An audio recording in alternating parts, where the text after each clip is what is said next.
तो hello guys, इस वाले लेक्चर में हम लोग यहाँ पे देखने जा रहे हैं फाइलम। स्टार्ट करेंगे अभी यहाँ से। और हाँ, एक चीज़ बता दूँ आपको, ये इसका बेनिफिट आपको तभी मिलेगा जब आप लोग पूरा लेक्चर आखिरी तक देखेंगे, क्योंकि इसमें मैं कुछ ऐसी आपको स्पेशल पॉइंट्स भी बताऊँगा जो आपको पॉइंट्स एक शॉर्ट नोट पे अपनी कहीं बना के रख लेने हैं, जिससे ये आपको बाद में ज़्यादा बेनिफिट करेंगे। ठीक है, तो आइए यहाँ पे ज़्यादा कुछ चर्चाएँ ना करते हुए स्टार्ट ही कर देते हैं। ठीक, एक सेकंड, थोड़ा मैं कलर चेंज कर लेता हूँ पेन का। चलिए, Porifera member of this phylum are commonly known as sponges. ये बात आपको याद रखनी है आखिरी तक, नीट एग्जाम तक आपको ये बात याद रखनी है। They are generally marine, generally लिखा है, सभी नहीं होते हैं। ठीक है, पहली बात तो स्पॉन्ज याद रखना है, फिर आपको याद रखना है जनरली मराइन होते हैं, हमेशा नहीं होते हैं। फ्रेश वाटर भी है, अभी स्पॉन्ज का एग्जाम्पल, स्पॉन्जिला का एग्जाम्पल मैं दिखाऊंगा। एंड मोस्टली एसिमेट्रिकल, देखो मोस्टली लिखा है, ऑल नहीं लिखा है, तो ये भी आपको ध्यान रखना है कि मोस्टली एसिमेट्रिकल होते हैं, मतलब सिमेट्री यहाँ पे नहीं पाई जाती है। These are primitive multicellular animal and have a cellular level of organisation. केवल इकलौता ऐसा फाइला है एनिमल किंगडम का जिसमें सिर्फ सेलुलर लेवल का मिलता है। इसके बाद में जितने भी आएंगे, चाहे सेलेंटेटा हो, चाहे टिनोपोरा, चाहे प्लेटीहेल्मिन्थी, चाहे एस्केल्मिन्थी, चाहे एनिलिडा, चाहे आर्थ्रोपोडा, काइनोडर्मेटा, हेमिकोडेटा, मोलस्का, कुछ भी मिलेगा, किसी में आपको सेलुलर नहीं मिलेगा, तो सिर्फ इसी में आपको मिलना है। तो ये बात आपको अच्छे से याद रखनी है। चलिए आगे, आगे यहाँ पे है कि स्पॉन्जेस हैव वाटर ट्रांसपोर्ट और कैनाल सिस्टम। बिल्कुल कंफ्यूज नहीं होना है वाटर वेस्कुलर सिस्टम से। ठीक है, water vascular system, water vascular system कहाँ मिलता है? ये मिलता है हमें है काइनोडर्मेटा में। और इस साल नीट 25 में क्वेश्चन पूछ भी लिया गया था कि वाटर वेस्कुलर सिस्टम जो काइनोडर्मेटा मिलता है उसके फंक्शंस क्या हैं, तो ये बात आपको याद रखनी है। अब एक चीज़ यहाँ पे देखना, अभी ये वाटर ट्रांसपोर्ट सिस्टम है, वाटर कैनाल सिस्टम है, ये बात आपको ध्यान रखनी है। Water enter through the minute pore that is ostia, ostia के थ्रू वाटर एंटर हो रहा है into the body wall, into a central cavity that is spongocoel. Characteristic feature है इसी फाइला का स्पॉन्जोसील, और ये नाम याद रखना है central cavity that is spongocoel.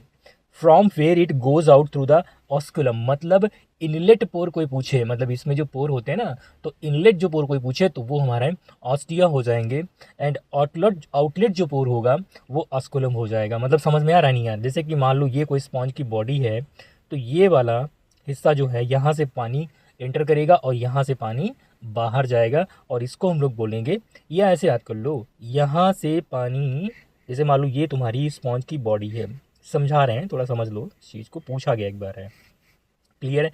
इसको हम लोग ऑस्कुलम बोल देते हैं, मान लो ऑस्कुलम, ठीक है। और ये यहाँ पे ऑस्टिया। तो होता क्या है, ऑस्टिया के थ्रू जो है पानी बाहर अंदर जा रहा है, और ऑस्कुलम से पानी क्या हो रहा है, बाहर निकल रहा है। दैट इज, ये इंपॉर्टेंट चीज़ है। ये वाटर वेस्कुलर सिस्टम या transport system, sorry water canal system या ट्रांसपोर्ट सिस्टम यहाँ पे बताया गया। चलिए, this pathway of water transport is helpful in food gathering. भाई भाई भाई भाई, इसके फंक्शन है, ध्यान देना। Food gathering, respiratory change and removal of wastage, तीन काम यहाँ पे हो रहे हैं इसी वाटर कैनाल सिस्टम के थ्रू या वाटर ट्रांसपोर्ट सिस्टम के थ्रू। तो तीनों काम आपको अच्छे से याद रखना है। फूड को गैदर करना, रेस्पिरेटरी यानी कि सांस लेने में, और रिमूवल ऑफ वेस्टेज, ये आपको ध्यान रखना अच्छे तरीके से। देन यहाँ पे क्वानोसाइट या collar cell line in the spongocoel and canal, यहाँ पे कॉलर सेल पाई जाती हैं, दैट इज क्वानोसाइट। और ये इंपॉर्टेंट है, कई बार नीट पे पूछा गया कि बताइए कॉलर सेल कहाँ मिलती हैं, तो पोरीफेरा मार के आना है, सिलेंटेटा नहीं मार के आना है, गलत हो जाएगा। और कहाँ मिलती हैं, ये लाइन करती हैं, मतलब लाइन का मतलब वहाँ पे लगी रहती हैं स्पॉन्जोसील पे कॉलर सेल्स। ठीक, ये भी याद है, अब याद करना है, या फिर कहीं आप शॉर्ट नोट बना के रख लो कि डाइजेशन इसमें जो होता है वो इंट्रा सेलुलर होता है। Body supported by skeletal made up of spicule और स्पॉन्जन फाइबर। ठीक है, ये बात खास है, याद रखना है। ये बात भी खास है कि sexes are not separated, that is hermaphrodite, ये बाइसेक्सुअल होते हैं, मतलब मेल रिप्रोडक्टिव और फीमेल रिप्रोडक्टिव पार्ट जो होते हैं एक ही बॉडी में होते हैं, that is egg and sperm are produce by the same individuals. ठीक, sponges reproduce asexually by fragmentation, sexual by formation of gamete, कोई खास बात नहीं है। हाँ ये भाई बहुत खास बात है, फर्टिलाइजेशन दैट इज इंटरनल होता है, ध्यान देना। यहाँ पे यहाँ पे लिखा है जनरली एक्वाटिक होते हैं यानी मराइन होते हैं, लेकिन ध्यान देना यहाँ पे फर्टिलाइजेशन इंटरनल हो रहा है, एक्सटर्नल नहीं हो रहा है, ये बात आपको ध्यान रखनी है। Development is indirect, having a larval stage which is morphologically distinct from the adult. तो यहाँ पे एडल्ट से ये डिस्टिंक्ट होता है मॉर्फोलॉजिकली। इनडायरेक्ट डेवलपमेंट, जितने मैंने पॉइंट बताए इतने पॉइंट आपको याद रखने हैं बहुत अच्छे तरीके से। एंड यहाँ पे देखो ये फिगर दिए हैं, दैट इज साइकॉन का फिगर यहाँ पे ये दिया है। ये यू स्पॉन्ज है, या इसी को बाथ स्पॉन्ज बोलते हैं। और ये फ्रेश वाटर स्पॉन्ज यानी कि स्पॉन्जिला, फ्रेश वाटर। अभी आपने मराइन देखा था ना कि मोस्टली मराइन होते हैं, लेकिन यहाँ पे फ्रेश वाटर भी है ये वाला स्पॉन्जिला। तो ये एक्सेप्शन है, याद रखना बहुत अच्छे तरीके से। डायरेक्ट क्वेश्चन में पूछा गया है, यहाँ पे एग्जांपल भी दिए हैं। साइकॉन यानी स्काइफा, स्पॉन्जिला मतलब फ्रेश वाटर स्पंज, और यू स्पॉन्जिया मतलब बाथ स्पंज। ये देखो बाथ स्पंज यहाँ पे ये वाला, ये इसको यू स्पॉन्जिया बोलते हैं। याद कर लेना भाई, बहुत अच्छे तरीके से, खतरनाक है सब चीज़ें। कुछ नहीं, फिगर उठा के दे देंगे और 3-4 बातें लिख देंगे, बताइए इसमें से कौन सा गलत है कौन सा इनकरेक्ट है, करेक्ट है। चलिए अब हम लोग आते हैं सीलेंटेटा, या इसी को हम लोग नाम देते हैं निडेरिया। ठीक, इस पे हम लोग आते हैं। दे आर एक्वाटिक, ठीक है, एक्वाटिक होते हैं। मोस्टली मराइन, ध्यान देना, दोनों वहाँ पे जनरली लिखा था, यहाँ पे मोस्टली है। सेसाइल, सेसाइल का मतलब चिपके हुए, किसी सब स्टेशन से लगे हुए। फ्री लिविंग भी मिलेंगे आपको, मतलब या तो ये स्थिर होंगे या फ्री लिविंग भी होंगे। रेडियली सिमेट्रिकल, भाई यहाँ पे रेडियली सिमेट्री, रेडियल सिमेट्री पाई जा रही है। और रेडियल सिमेट्री मैंने आपको बताया था कि किसी भी प्लेन से आप काटो, ये इसके पार्ट, मतलब किसी भी प्लेन से काटो तो ये 2 इक्वल पार्ट में डिवाइड हो जाता है, दैट इज रेडियल सिमेट्री। और बायलेटरल में क्या होता है कि केवल एक प्लेन कोई मिलेगा, मतलब केवल एक प्लेन होगा कोई, उससे काटोगे तभी बॉडी आपकी 2 पार्टों में डिवाइड होगी। जैसे कि यहाँ पे ये वाला, इसको काटो यहाँ पे, ठीक है, तो 2 पार्ट में डिवाइड हो रही है। वहाँ पे एग्जांपल दिया हुआ था। ठीक, the name Cnidaria is derived from the cnidoblast, cnidoblast or cnidocyte which contain the stinging capsular nematocyst present on the tentacle and the body. यहाँ पे नीडो साइट और नीडोब्लास्ट की वजह से ये ऐसा रीजन का क्वेश्चन बन सकता है कि why name Cnidaria is given, तो due to presence of cnidoblast और cnidocyte which contain the stinging capsular nematocyst present on the tentacle and the body. ध्यान देना, बॉडी और टेंटेकल पे यहाँ पे नीडोब्लास्ट या नीडोसाइट प्रेजेंट होती हैं। चलिए आगे, आगे यहाँ पे दिया है cnidoblast are used for anchorage. ये देखो फंक्शन बहुत इंपॉर्टेंट अब हो गए, क्योंकि नीट ने एक बार पूछ लिया है तो फंक्शन आपको सारे याद करना है। एंकोरेज, एंकोरेज डिफेंस, मतलब डिफेंस में हेल्प करना। For the capture of prey, ठीक है, तो कैप्चरिंग ऑफ प्रे में हेल्प कर रही है, मतलब या तो ये डिफेंस में हेल्प कर रही है या ये कैप्चरिंग ऑफ प्रे, शिकार को पकड़ने में मदद कर रही हैं। ठीक है, cnidarians exhibit tissue level of organisation and are diploblastic. अब देखो बात यहाँ पे आने लगी, डिप्लोब्लास्टिक होते हैं और टिश्यू लेवल। मैंने कहा था आपसे सेलुलर लेवल केवल और केवल पोरीफेरा में मिलेगा, बाकी टिश्यू लेवल अब मिलना स्टार्ट हो रहा है। चलिए, जैसे जैसे हम लोग एडवांस होंगे टिश्यू लेवल, फिर ऑर्गन लेवल बनेगा, और ऑर्गन लेवल के बाद में ऑर्गन सिस्टम लेवल बनेगा। समझ रहे हो ये चीज़। They have a central gastrovascular cavity with a small opening mouth on hypostome. Important है, central gastrovascular cavity with a single opening. यहाँ पे सिंगल ओपनिंग है सेंट्रल गैस्ट्रोवेस्कुलर कैविटी की। माउथ ऑन हाइपोस्टोम, हाइपोस्टोम के ऊपर यहाँ पे माउथ है, ये बात आपको याद रखनी है, हाइपोस्टोम के ऊपर माउथ है, ध्यान देना। Digestion is extra cellular and intra, ये खास बात है। अभी आपने देखा था पोरीफेरा में डाइजेशन इंट्रा सेलुलर था, लेकिन यहाँ पे एक्स्ट्रा और इंट्रा दोनों मिल रहा है। सम ऑफ द निडेरियंस, यानी कि यहाँ पे example corals have skeletal compose of calcium carbonate. कुछ निडेरियंस में जो जैसे कि कोरल्स होता है, इनका जो स्केलेटन होता है वो कैल्शियम कार्बोनेट का बना होता है। डायरेक्ट क्वेश्चन बनाएगा, CaCO3, कैल्शियम कार्बोनेट, ये याद रखना है।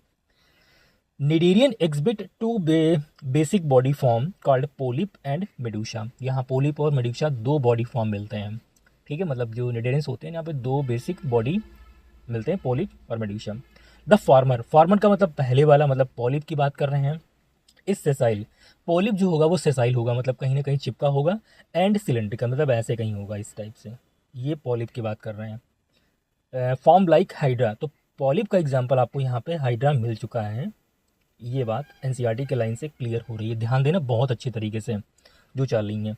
पोलिप सेसाइल होता है, ठीक है, और सिलेंड्रिकल होता है, और एग्जाम्पल इसका यहाँ पे हाइड्रा में मिल चुका है। हाइड्रा और एडेम्सिया 2 एग्जाम्पल में मिल चुके हैं यहाँ पे, ध्यान देना, etcetera. Where is the latter, latter का मतलब मेडूसा की बात कर रहे हैं। लेटर अम्ब्रेला शेप यहाँ पे, मतलब छाता नुमा ऐसे इस टाइप से होगा, अम्ब्रेला शेप, ठीक है। And free living like Aurelia or jellyfish. तो पोलिप के एग्जाम्पल हमें 2 मिले यहाँ पर, हाइड्रा और एडेम्सिया मिल गया। एडेम्सिया को कॉमन नेम सी एनीमोन भी बोलते हैं, ध्यान देना। ऑरेलिया का कॉमन नेम जेलीफिश है, और ये कैसा हमारा है, फ्री लिविंग है और अम्ब्रेला सेफ है। ये ध्यान रखना अच्छे तरीके से आपको। ये दो बेसिक बॉडी फॉर्म के एग्जाम्पल यहाँ पे गिवन है, उनके बारे में कुछ बताया गया है यहाँ पे। Those cnidarians which exhibit in both form exhibit alternation of generation, यानी इसी का नाम है मेटाजेनेसिस। ये लाइन बहुत खतरनाक है, कई बार नीट में पूछा गया है कि अगर जो कोई ऐसा निडीरियंस है, मतलब कोई ऐसा निडीरियंस जिसमें दोनों ये बॉडी प्लान पाए जा रहे हैं, मतलब पोलिप भी मिल रहा है और मेडूसा भी मिल रहा है, तो वो अल्टरनेशन ऑफ जेनेशन को एग्जिबिट करेगा, और इस कंडीशन को हम लोग बोलते हैं मेटाजेनेसिस बोलते हैं। यानी पोलिप प्रोड्यूस मेडूसा असेक्सुअली, मतलब पोलिप प्रोड्यूस मेडूसा, मतलब पोलिप से मेडूसा जब बनेगा तो ये असेक्सुअली बनेगा, असेक्सुअली बनेगा, ठीक है। और मेडूसा से पॉलिप कैसे बनेगा, वो सेक्सुअली बनेगा, मतलब ये सेक्सुअली बनेगा। इस वाले कंडीशन को हम लोग क्या बोलते हैं, मेटाजेनेसिस। अगर फिर से इसको लिख लेते हैं मिनटों को, पॉलिप से मेडूसा ये असेक्सुअली बनना है, ए लिख दिया हमने, और मेडूसा से पॉलिप बनना है सेक्सुअली। याद कर लो कोड PAM, मतलब पॉलिप से मेडूसा जाएगा तो असेक्सुअली बनेगा, मेडूसा से पॉलिप बनेगा तो सेक्सुअली बनेगा। तो एक याद कर लो आप, दूसरा अपने आप याद हो जाएगा। पॉलिप से मेडूसा पैम करके याद कर लो, PAM पैम, ठीक है। तो पॉलिप से मेडूसा सेक्सुअली, मेडूसा से पॉलिप सेक्सुअली। एग्जाम्पल इसका दिया है ओबेलिया, बहुत खास बात है, एग्जाम्पल इसका क्या है, ओबेलिया दिया है। और ओबेलिया जो है ये अल्टरनेशन ऑफ जनरेशन यानी कि मेटाजेनेसिस को शो कर रहा है। किसको शो रहा है, मेटाजेनेसिस को। बहुत इंपॉर्टेंट चीज़ है, बहुत ज़्यादा इंपॉर्टेंट है। अब ये फिगर देख लो यहाँ पे नीडोब्लास्ट का, डायरेक्ट आपसे पूछ देगा, ये वाला फिगर देके इसके बारे में 3-4 पॉइंट दे देगा, यानी सेलेंटेटा के बारे में फिर पूछ देगा, इनकरेक्ट और करेक्ट बताना है आपको, ठीक। चलिए एग्जाम्पल यहाँ पे देख लो जल्दी से। Physalia Portuguese man of war, कई बार मैचिंग में पूछ चुका है। एडेम्सिया अभी हम लोगों ने देखा था, पॉलीफिज है ना। पॉलिप क्या था, सिलेंड्रिकल था, सेसाइल था। पॉलिप कैसा था, सिलेंड्रिकल और सेसाइल था। और क्या बोलते हैं इसको, एग्जाम्पल क्या थे, हाइड्रा और एडेम्सिया, मतलब सी एनीमोन। पेन्नाटोला सी पेन, पी से पेन्नाटोला, पी से पेन, सी पेन।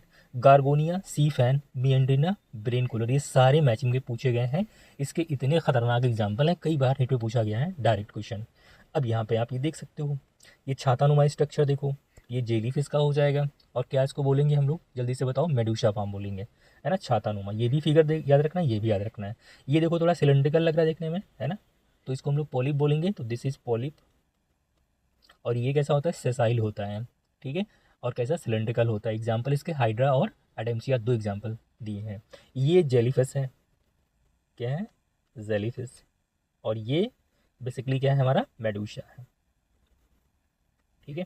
और दोनों अगर जो कंडीशन पॉलिप मेडूसा किसी एक बॉडी में मिल रही है, मतलब किसी एक ही सेलेंटेटा मिल रही है, तो उसको हम लोग मेटाजेनेसिस बोलेंगे, अल्टरनेशन ऑफ जेनेशन बोलेंगे। यहाँ पे आप देख भी सकते हो एग्जाम्पल, सेलेंटेटा इंडिकेटिंग देना, और इलिया मेडूसा एडेम्सिया पॉलिप। खत्म हो गया मेरा ये फाइलम। इसके बाद में हम लोग बात करते हैं टीनोफोरा के, छोटा सा एकदम है, पहले फिगर देख लो यहाँ पे। टीनोफोरा या प्लूरोब्रैंकिया यहाँ पे दिया, कई बार पूछा गया है, अच्छे से देख लो यहाँ पे, गिनो 1 2 3 4 5 6 7 8। ये जो 8 यहाँ पे दी हैं, इनको बोलते हैं कॉम्ब प्लेट। क्या बोलते हैं, कॉम्ब प्लेट बोलते हैं। कई बार नेट में पूछा गया कितनी कॉम्ब प्लेट होती हैं प्लूरोब्रैंकिया या टीनोफोरा में, ठीक है। बहुत छोटा सा फाइलम है, खत्म कर लेते जल्दी से इसको। चलिए टिश्यू लेवल यहाँ भी होगा, ध्यान देना, पोरीफेरा में सेलुलर लेवल था, सेलेंटेटा में टिश्यू लेवल था, यहाँ भी टिश्यू लेवल मिलेगा, इसके बाद में ऑर्गन लेवल मिलना स्टार्ट हो जाएगा। चलिए Ctenophora commonly known as sea walnut comb jellies, बहुत अच्छे से याद करना। अभी एकाइनोडर्मेटा में जितने एग्जाम्पल पढ़ोगे उसमें लगभग एग्जाम्पल में आपको सी वर्ड आगे मिलेगा, लेकिन देखो यहाँ पे सी वॉलनट लिखा है, तो एकाइनोडर्मेटा में आपको कंफ्यूज नहीं करना है, मैं पहले से बता दे रहा हूँ। अभी जब मैं एकाइनोडर्मेटा कंप्लीट करवाऊंगा तो वहाँ कंफ्यूज नहीं होना है, या इसी को नाम कॉम्ब जेली बोलते हैं, ध्यान से देखना। एक्सक्लूसिवली मराइन, कई बार नीट में पूछा गया है, भैया ये पूरी तौर से मराइन होते हैं, मतलब पूरी तौर से समुद्र में ये ग्रो करते हैं, उगते हैं। Radially symmetrical diploblastic organism with tissue level organisation, कोई खास बात नहीं, ये खास बात है रेडियल सिमेट्री। रेडियल सिमेट्री अभी हमको दो फाइल हमें देखने को मिल गई है, कौन कौन से, एक तो हमें मिली सिलेंटेटा में और एक हमें मिली टीनोफोरा में, लेकिन सिलेंटेटा एक्सक्लूसिवली मराइन नहीं था, ये वाला एक्सक्लूसिवली मराइन आपको देखने को मिल रहा है। तो ये बात आपको नोट करके अच्छे से रखनी है। अभी एक और मिलेगा फाइलम, एक और मिलेगा एकाइनोडर्मेटा, वो भी एक्सक्लूसिवली मराइन होता है, ध्यान देना। डायरेक्ट नीट में पूछा गया कि बताइए कौन कौन से फाइला एक्सक्लूसिवली मराइन होते हैं। चलिए, the body bears 8 external rows of ciliated comb plate which help in, एक नंबर एक लोकोमोशन, लोकोमोशन में ध्यान देना। अभी हमने गिना था कॉम्प्लेट कितनी होती है, external rows of ciliated complete कितनी 8 होती हैं। विच हेल्प इन लोकोमोशन, लोकोमोशन में ये मदद करती हैं। कॉम्प्लेट, ध्यान देना कॉम्प्लेट का फंक्शन पूछा गया है, किसमें हेल्प करती है, लोकोमोशन में। Digestion is both extra cellular and intracellular, ये बात तो सिलेंटेटर पढ़ चुके हम लोग हैं, वहाँ भी डाइजेशन कैसा था, एक्स्ट्रा और इंट्रा था। तो ये तो कॉमन पॉइंट मिल रहे हैं ये, लेकिन कॉमन पॉइंट नहीं, ये अलग पॉइंट है, स्पेशल पॉइंट है। Bioluminescence the property of a living organism to emit light, कोई एक लिविंग ऑर्गेनिज्म है जो लाइट को एमिट करता है। आपने गांव में देखे होंगे रात में एमिट करते हुए लाइट, समझ रहे हो, वो बायोल्यूमिनेसेंस, जुगनू जिनको बोलते हैं। तो जुगनू जो होते हैं वो भी कहीं ना कहीं लाइट को एमिट करते हैं, बायोल्यूमिनेसेंस उसको बोलते हैं, उस प्रॉपर्टी को बोलते हैं। वैसे ही ये करता है, ये समुद्र के अंदर करता है, मतलब ये समुद्र के अंदर, पानी के अंदर लाइट को बनाता है, बायोल्यूमिनेसेंस को करता, वहाँ पे शो करता है। Is well marked in the ctenophores, ठीक। सेक्सेस आर नॉट सेपरेटेड, भाई यहाँ भी सेक्सेस सेपरेट नहीं है। आपने पोरीफेरा पढ़ा, वहाँ भी नहीं है। सिलेंटेटा पढ़ा, वहाँ भी नहीं है, ठीक है, ध्यान देना अच्छी तरीके से। मतलब हर्माफ्रोडाइट ये भी है, मतलब मेल और फीमेल रिप्रोडक्टिव पार्ट एक ही उसमें मिल रहे हैं। Reproduction takes place only by sexual, ये खास बात है, रिप्रोडक्शन केवल और केवल यहाँ सेक्सुअल मेथड से होता है। फर्टिलाइजेशन इज एक्सटर्नल हो गई, डायरेक्ट इनडायरेक्ट डेवलपमेंट हो रहा है, ये भी बात इंपॉर्टेंट है, अच्छे तरीके से याद रखना। एक्सटर्नल फर्टिलाइजेशन हो रहा है, ठीक, सॉरी। पोरीफेरा में आपने देखा था इंटरनल हुआ था, सिलेंटेटा में एक्सटर्नल दिखा, यहाँ भी एक्सटर्नल आपको देखने को मिल रहा है। प्लूरोब्रैंकिया हो गया, टीनो प्लाना हो गया, दो एग्जाम्पल इसके दिए हैं, आप अच्छे तरीके से इसको याद कर लीजिए। और ये आपका टीनोफोर आपका कंप्लीट, मतलब 3 फाइला हमने निपटा दिए हैं। बाकी हमारे बच्चे हैं प्लेटी हेलमिंथीज और एसके हेलमिंथीज, ठीक है, और एनलीडा, ये 3 अगले लेक्चर में निपटा देंगे। फिर आर्थ्रोपोडा बचेगा, देन मोलस्का बचेगा, देन एकाइनोडर्मेटा, देन हेमिकार्डेटा बचेगा, इसके बाद कार्डेटा हमारा आ जाएगा। ख़त्म कर देंगे, लगभग 3 लेक्चर में ये ख़त्म कर देंगे। कार्डेटा के लिए 2 लेक्चर लग जाएगा, तो थोड़ा सा पेशेंस बना के देखिएगा वीडियो, क्योंकि थोड़ा सा मुझे एक एक लाइन को एक्सप्लेन करना पड़ रहा है एनसीईआरटी के, और साथ में क्वेश्चंस भी बना के पोस्ट करना पड़ रहा है, वीडियो डालना पड़ रहा है, तो थोड़ी सी मेहनत लगती है इन सब चीज़ों में। तो थोड़ा सा पेशेंस बनाइए आप लोग, और नीट आपका क्रैक होगा। एक एक लाइन को मैं एक्सप्लोर कर रहा हूँ यहाँ पे एनसीईआरटी की। अगर जो कोई क्वेरी हो, कोई गलती हो, या कोई ऐसा पॉइंट हो जो मिस कर गया हो, मुझसे छूट गया हो, तो वो चीज़ आप एक्सप्लेन कर देंगे। वैसे तो मैं एनसीईआरटी का एक एक वर्ड कवर करूँगा, चाहे वो समरी हो, चाहे क्वेश्चंस हो, कुछ भी हो, सब कुछ मैं कवर करूँगा, ठीक है। तो मिलते हैं फिर नए लेक्चर के साथ में, तब तक के लिए बाय। क्वेश्चन करते रहिए आप लोग। इसके पहले हमने the living world, biological classification, plant kingdom पूरा कवर करके डाल दिया है, और कुछ क्वेश्चंस भी डाल दिए हैं, आप देख सकते हो आराम से इसको एक तरफ से, ठीक है। तो मन करे तो सब्सक्राइब कर देना, लाइक कर देना, अदरवाइज़ कोई बात नहीं है।